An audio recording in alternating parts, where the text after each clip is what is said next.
So eighth commandment is honor thy conversions. Okay, so most internet marketers say the same thing, which is effectively, I want more traffic, I need more traffic. And while this is true, generally they probably need more site visitors converting to sales than they do traffic. The average conversion on a website is less than 1%. So what that means is less than 1% of visitors are converting to sales, or 99 out of 100 people are leaving. So, and in many cases, they're leaving without the marketer, even getting their details and the opportunity to market to them again. So we really need to look at how can we increase our conversions, how can we capture more of those people who've come to us obviously interested in the first place, and meet their needs, solve their problems, and by giving them our high quality either information or products and services.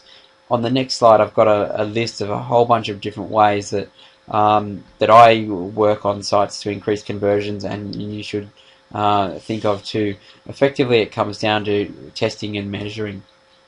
Okay, so things that we can test to increase conversions include, but are not limited to, headlines and sub-headlines. This is a real easy one. I was listening to Ted Nicholas today. He was saying that I think it's 60 or 70% of buying decisions are made at the headline. So that's certainly the most effective one that you can test. Also the sales copy. So what emotional message you're saying on the site, and make sure that you're writing about the reader, not necessarily about your product or service. Make sure that it's coming from their point of view and hitting their needs. So certainly we can test the copy.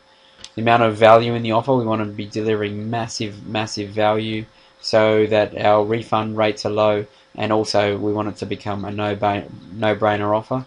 Related to that is the number of bonuses, and people pretty much expect bonuses these days, so we need some good high quality bonuses, and not just the bonuses that you see some people have bought. They've bought the rights to something, it's not even related, and they'll throw it in as a bonus. Don't do that. If anything, hold back a little bit of your product and package it up as bonuses if you have to, but make sure that the bonuses are of value and related. Okay, the type of close. So if I've got here listed, the yes or yes close, which basically means, do you want the gold pack or the platinum pack, that sort of thing, and you put all the value or the majority of the value in the one that you really want to sell, and effectively one option just helps sell the other. This way your prospect is making a yes or yes decision, which one do I want, rather than if you've only got one offer there, they're like, no, I might not do that now. So yes or yes close is great. Payment plans is always fantastic, especially if you're doing higher priced options. So if you're selling like an $1,000 product, you'll find that your conversion ratio is significantly higher if you were to offer like three easy payments of $333, over 3 months, rather than just one-off $1,000. Because people can come up with that $300, but they can't necessarily put their hand in the pocket for the $1,000. Test the price. Often new marketers will think it's got to be cheaper. Doesn't always have to be the case. Sometimes increasing the price point will make people think that it's a higher valued product or service, and that it's actually a better product or service. So test multiple different price points, and test not just for the total amount of sales, but also look at what is your total profitability. One price point you might make less sales but be more profitable, so definitely think about that as well. The layout of the page and the offer, number of testimonials, the guarantee, and also the graphics. Make sure that it looks professional. There's a lot more things to it than that, but generally they're the things that I look up first up when I'm trying to increase conversions on a page or a site. So there's multiple ways of going about this. You can run different sales pages, change one variable at a time, or now there's some amazing tools out there like Google's Website Optimizer, where you can do multivariate split testing in real time. So you can rotate in, several headlines, graphics, sub-headlines, and Google Website Optimizer will spit you out a report which says, when you had this headline showing with that sub-headline, this was the most effective combination.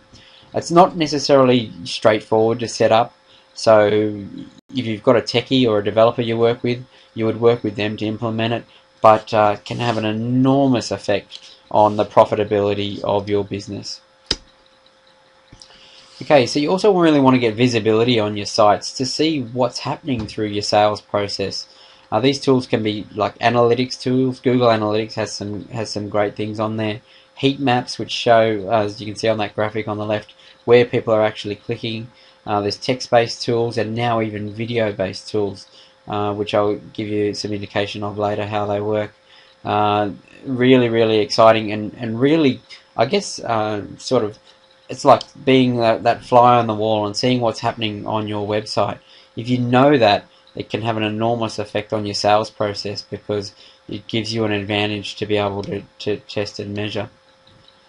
I've got a good friend of mine, Ari Galper. He's got his Chatwise program, and one major component of that is live chat, effectively giving a human touch to your website, so that if people have got questions, if they've got queries through the sales process, or just want to know where you're located, how they can contact you, that sort of thing, they can quickly and easily contact you via that site. So it really does give you a human touch to your website.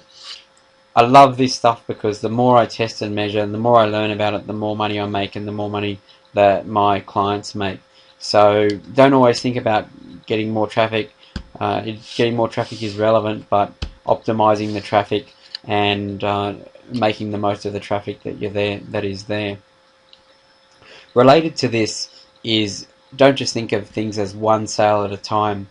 I think a lot of internet marketers think, what am I going to sell? And then I've got to get traffic to it. I've got to try and close that sale, and then I've got to get another sale, by getting more traffic, that sort of thing. Things like upsells, cross-sells, all that sort of stuff, continuity are fantastic. An upsell example that just came to mind, I used to sell a property course related stuff, so for investment property owners. And I had this one product. It was a $100 course, and it was pretty much 90% of my business. And just, these used to just walk out the door day after day, multiple of them a day. And then I thought, all right, let's implement an upsell on that. So it was simple as, once they made the purchase, before I took them to the shopping cart, I took them to an intermediate page which said, people who bought this product also like this product. Would you like that as well, or no thanks, continue to the cart? And 33%, give or take, took up that offer. So because that was my most profitable product in that business, just by adding that one upsell, I increased the profitability of the business enormously without getting any more clients. So really do think about that. Amazon is a great example. If you want to see how this works, just go through the sales process at Amazon. They really are clever with that.